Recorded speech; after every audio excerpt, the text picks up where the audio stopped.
Every bright image on your screen is a product of a precise biological hack.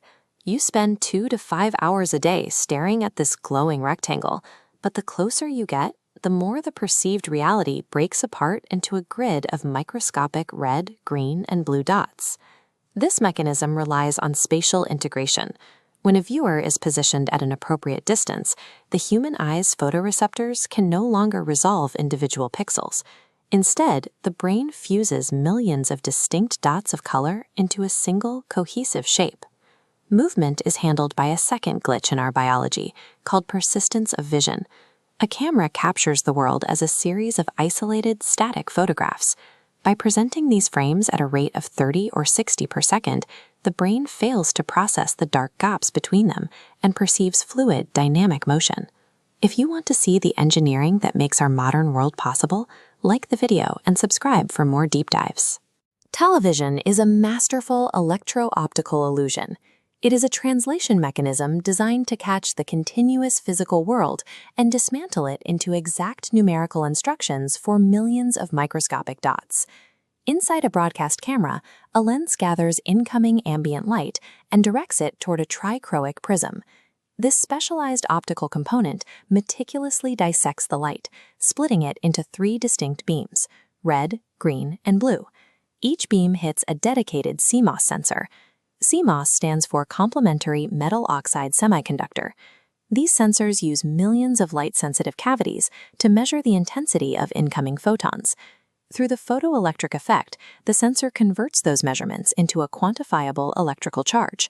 Simultaneously, the environment's sound is captured as mechanical pressure waves strike the ultra-thin diaphragm of a condenser microphone. This flexible membrane vibrates in physical resonance with the sound, generating a fluctuating electrical voltage that serves as a mathematical analog of the original voice. The light and sound of the room no longer exist in their natural state. They have been converted into raw, manageable electrical currents. Historically, these signals traveled as continuous voltage waves. In the modern digital era, we use analog to digital conversion to quantize those waves into a language of binary ones and zeros. Raw binary video is massive, requiring aggressive mathematical compression to be transmittable. Broadcasters use formats like H.264 or MPEG-2 to strip away redundant information before the signal is launched into a network. These algorithms exploit visual redundancies. If an anchor sits in front of a static blue background, the system sends the data for that background once and then instructs the receiver to simply hold those pixels. Bandwidth is strictly reserved for the pixels that are actively moving. This architectural shift allowed broadcasters to fit up to 7 standard-definition digital channels into the same radio spectrum space that previously housed only 1 analog signal. Once the signal is compressed into a transport stream, it must be physically routed from the broadcast facility to the consumer. The data takes several physical paths: terrestrial radio waves moving in straight lines, microwaves bouncing off satellites, or rapid light pulses traveling through fiber optic networks. Your set-top box acts as a digital gatekeeper, extracting specific binary packets from the stream using a PID.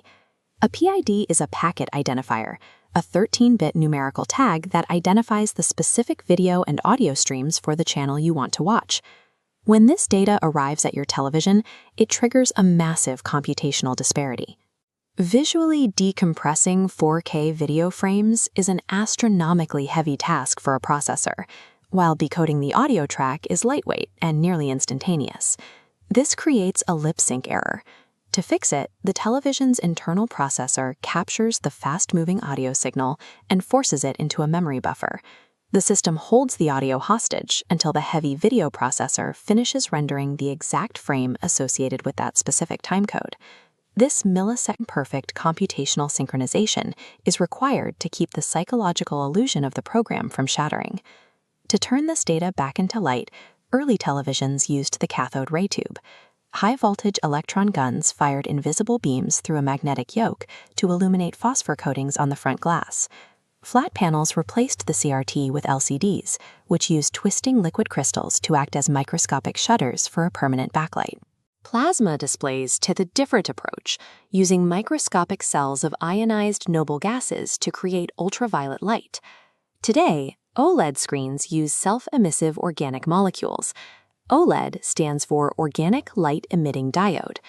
Because these molecules generate their own light, the television can achieve absolute black levels by simply cutting the electrical current to a specific pixel.